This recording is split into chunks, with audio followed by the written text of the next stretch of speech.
Yeah, that's impossible. We live together, after all, Emily said with a smirk. You just have to sign the divorce papers. Good luck living in poverty. With that unilateral phone call ended, I stood dumbfounded. My lawyer, Jake, couldn't hold back his laughter and burst out chuckling. Emily looked at Jake with a puzzled expression as he wiped tears of laughter with a handkerchief. My apologies, Jake managed to say between laughs, but the president is your wife, isn't she? My name is Rose. I've been married to my husband John for 2 years. We don't have children, and both of us are busy with work, even on weekends. We hardly have time to talk leisurely, passing each other by. Despite this, we managed to synchronize our schedules for a yearly overseas trip. When we married, we decided to stretch and purchase an upper floor apartment in the Bay Area, banking on its future asset value. Thanks to this, we're content with our lives. Emily, a close friend from high school, joined me for lunch one day at a cafe near the park. She's still single and has high standards for men, especially in education and income, often checking dating apps. Despite our differing lives now, we share a deep bond and know each other's romantic histories. After 2 years, Emily finally asked if she could visit my apartment, a place she'd never seen before. On the weekend, Emily arrived, and her amazement was palpable even through the intercom. Wow, this is amazing, she repeated as I opened the door. It's so huge, and that elevator ride took forever.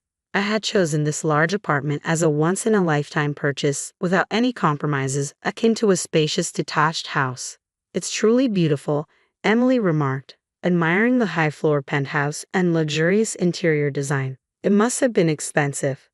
Yes, it's a $6 million apartment with excellent security, I replied. Emily's eyes widened in awe. Your husband must be very wealthy. Emily nodded, her expression thoughtful. Can I use your bathroom? She asked abruptly, leaving me momentarily puzzled in the living room. I directed Emily to the bathroom and started preparing tea in the kitchen. Concerned when she took longer than usual, I was just about to check on her when Emily returned. I was in the midst of replying to an email, which wasn't typical for her. A slight discomfort lingered as we enjoyed tea and the cookies Emily had brought. She asked if she could stay until evening, mentioning she wanted to say hi to John. It had been since our wedding that Emily had seen him, so her request seemed natural. I decided to check with John, who readily agreed. Looks like I'll finish work early, he replied in his email. I informed Emily it was fine and began preparing dinner. While I cooked, Emily fiddled with her smartphone before heading back to the bathroom. Unaware of the time passing, I eventually noticed her absence. When Emily returned, I noticed she was wearing a familiar necklace. On closer inspection, I realized it was mine. As I stared at the necklace, Emily flashed an embarrassed smile. How do I look? Does it suit me? She asked, striking a playful pose. Taken aback, I began to express my surprise, but Emily quickly laughed it off. Oh no, I'm just joking. I happened to find it and thought it was cute. It must be very expensive. She continued, almost childlike in her excuse. It's not only costly but also has a premium value. I couldn't help but mention, that's a gift from John. Emily sighed in admiration. Wow, that's impressive to be able to afford something like this. However, the necklace had been stored in our bedroom closet. It dawned on me that Emily, under the guise of using the bathroom, must have ventured into our bedroom and peeked into the closet. I couldn't believe such behavior, but chose not to criticize Emily, feeling it wasn't the right moment. I emphasized the necklace's importance, and seeing that I wasn't criticizing her, Emily started proposing something outrageous. Can I borrow this necklace for a while? I'm meeting a doctor I got to know through a dating app soon, and I want to wear it, she pleaded, clasping her hands together as if praying. Though I felt uneasy about refusing, I reluctantly agreed to lend it. Okay, but please take good care of it. As I said earlier, it's a gift from John. As soon as Emily knew she could borrow it, she started smiling and gently caressing the necklace. It seemed my words didn't quite get through to her. After finishing some preliminary cooking preparations, I pretended to go to the bathroom but actually went to check the bedroom. As expected, the closet and bedside chests weren't properly closed. Emily must have opened every drawer and door. There were fingerprints on my jewelry, watches, and precious metals. Emily had touched them, but apparently, borrowing them didn't cross her mind. Some shoes looked like they had been forcibly worn, their heels deformed. This was clearly going too far. I returned to the living room and confronted Emily. You touched various things in the bedroom, didn't you? The shoes are deformed, And there are fingerprints on the watch. Instead of becoming contrite, Emily puffed her cheeks slightly. Please stop going through my stuff, she replied, returning to her usual expression and apologizing with a sorry.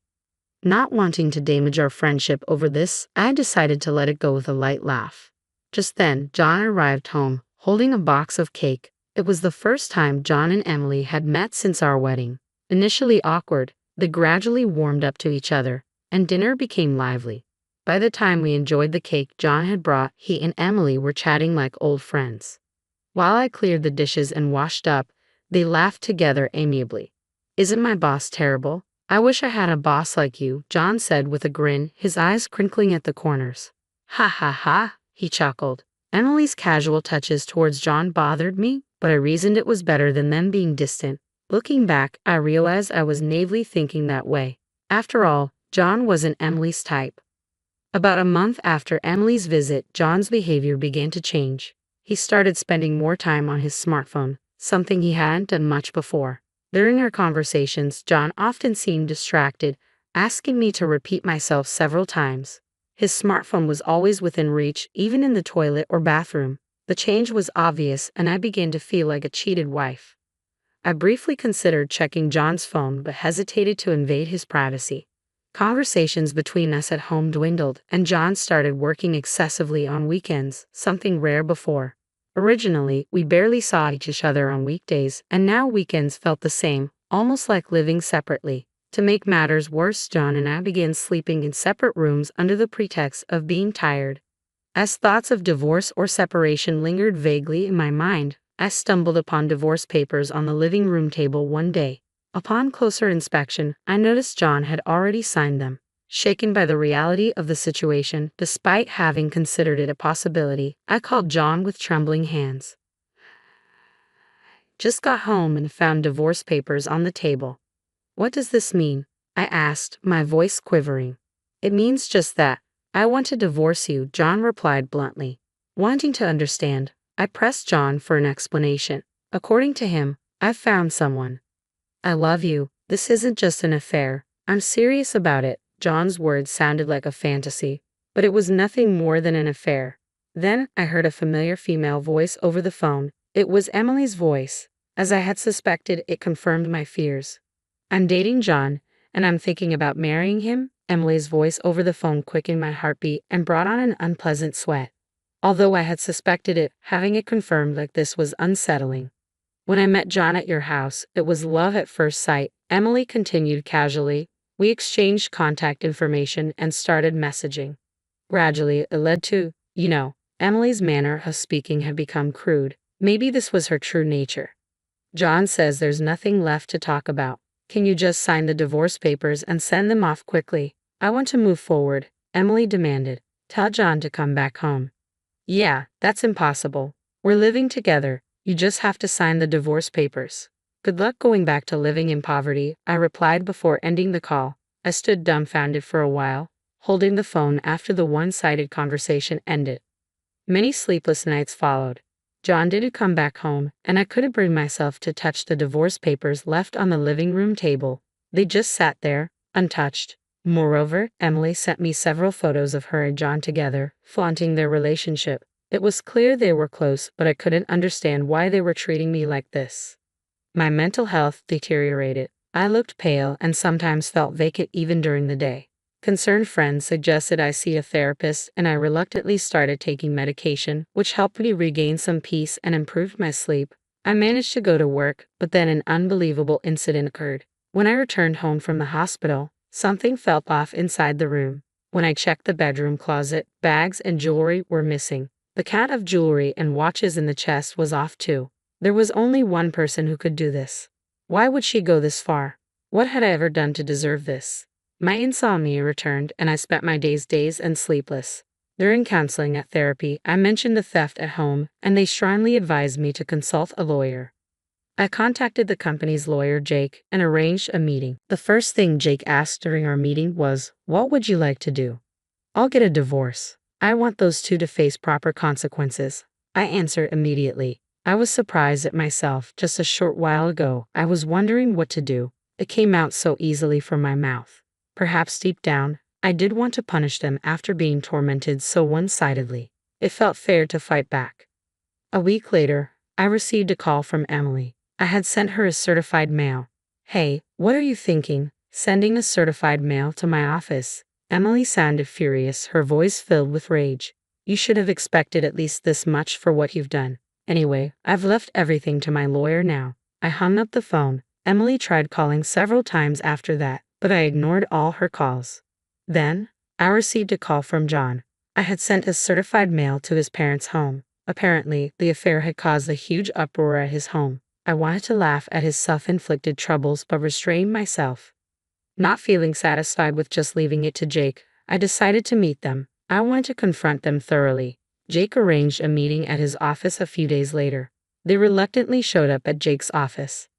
I expected them to bring their own lawyer, but they came alone. Emily burst through the office door roughly, John following, looking uncomfortable.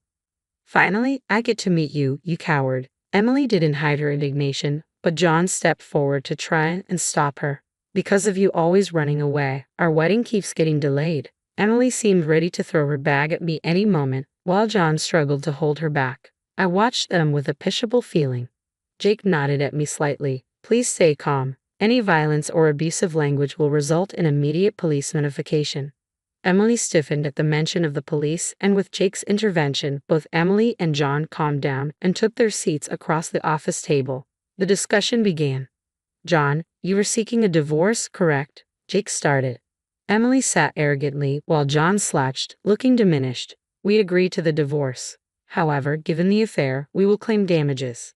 Do you have any objections? John's face clouded over. I'll agree to the divorce. Just don't contact us after paying the compensation. I quietly nodded in agreement. Emily looked displeased, perhaps expecting more resistance from me. As Jake started discussing the alimony amount, Emily snapped. I said any amount is fine. We have more money than we know what to do with.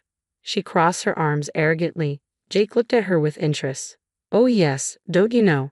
John is the president of a jewelry company with an annual turnover of $67.6 million.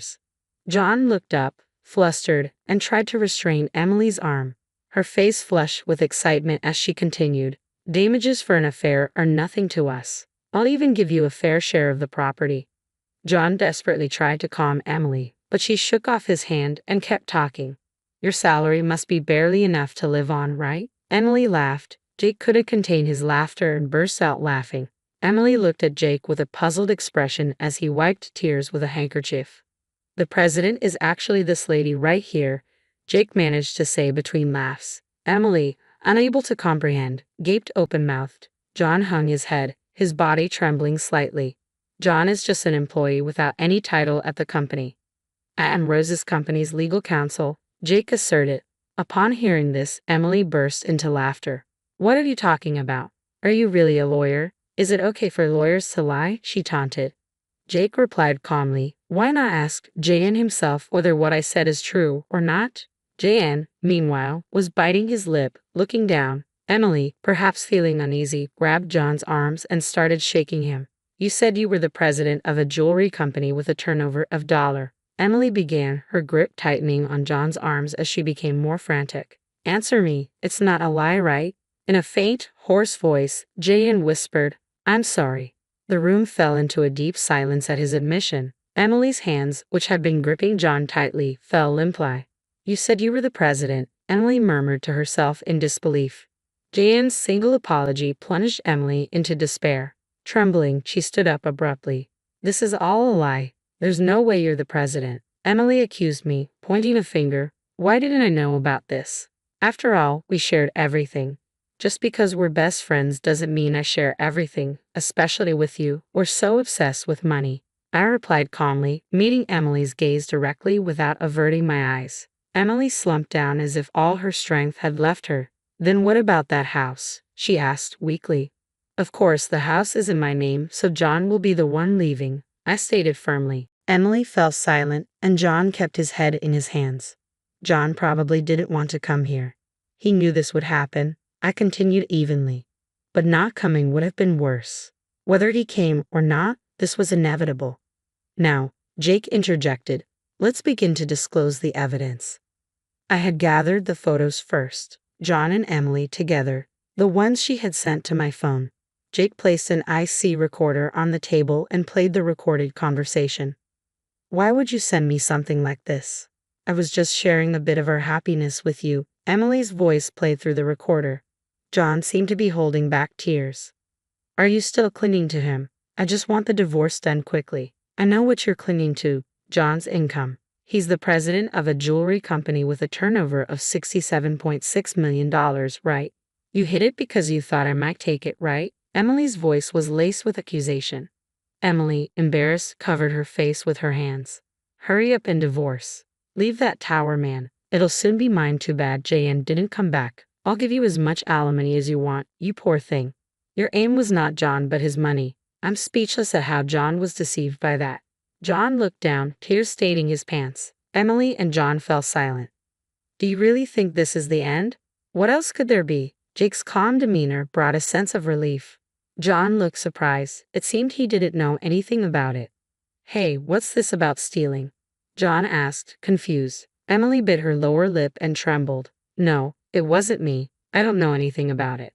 Jake placed an iPad on the table and played a video. The footage showed Emily sneaking into the bedroom, taking bags, jewelry, and other expensive items, stuffing them into her bag. Emily stared wide-eyed at the video. What's this? Why did you film this? Isn't this an invasion of privacy? Emily protested. John covered his face with his hands and sighed. Our house has surveillance cameras installed. Why didn't you tell me that earlier? I never thought you'd come to steal. This foolish exchange is giving me a headache, I added, feeling exasperated. And you used my keys without permission. I wanted them. Besides, it's your fault for not buying them for me.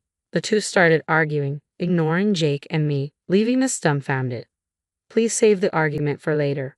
Regarding this theft, we will file a report with the police, Jake interjected calmly. The police? Isn't that a bit much? I just borrowed my friend's things. I never said anything about lending those items to you, I replied calmly. Besides, you're not a friend or anything like that, you were just a classmate.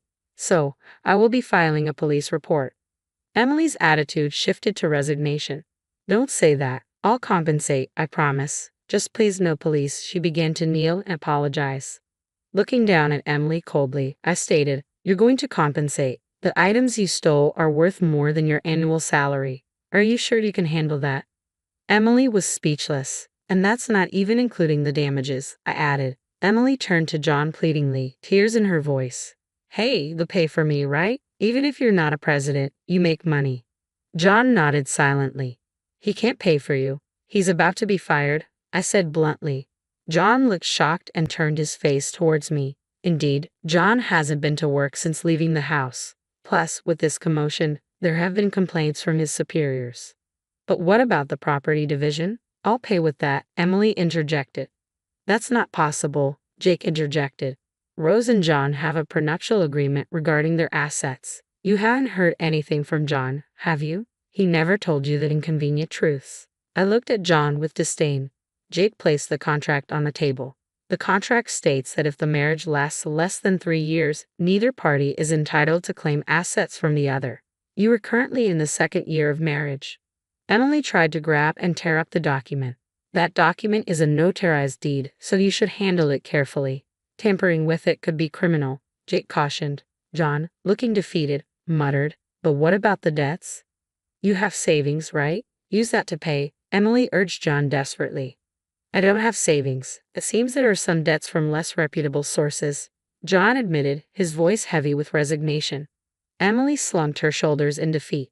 Her previously glamorous demeanor had vanished. It was her own doing. She got what she deserved. I thought to myself, watching them both exhaustedly muttering, this wasn't supposed to happen, and what do we do now? Deciding to leave the rest to Jake, I stood up. Emily, money isn't something you steal from others. It's something you earn through effort. The divorce was finalized without issue. John's belongings were packed and sent back to his parents' home. John's parents repeatedly apologized and even sent a letter of apology. Emily was investigated by the police for illegal entry and theft. My filing of the police report led to an investigation, and Emily was arrested after admitting to her crimes. Half of the stolen items had been sold, but the rest were returned. Despite the severity, her expression of remorse and willingness to compensate suggested a suspended sentence. However, Emily had other crimes. She was found to have been stealing from men she met through a dating app. This led to a likely prison sentence. Emily's overreaction to the mention of the police and crime now made sense. John, unable to live in Emily's apartment, moved to an old apartment in the suburbs. He struggled to find work due to his unexplained absence and poor work attitude from his previous job, currently making ends meet with day labor. I continued to receive regular updates about their whereabouts from Jake. After the divorce, I focused more on work. Currently, I'm working on expanding our company's jewelry distribution to Europe. The idea came during a long vacation to Europe, a ritual to shake off the bad luck after my divorce. I had the opportunity to connect with the owner of a jewelry shop in France over wine. We hit it off, and he agreed to display my company's jewelry in his shop. The owner, perhaps understanding the pain in my heart for my divorce, is a wonderful man. To be honest, I've been focusing on sales in France because I wanted to see him. It might be mixing business with pleasure, but after all I've been through, I think I deserve this perk.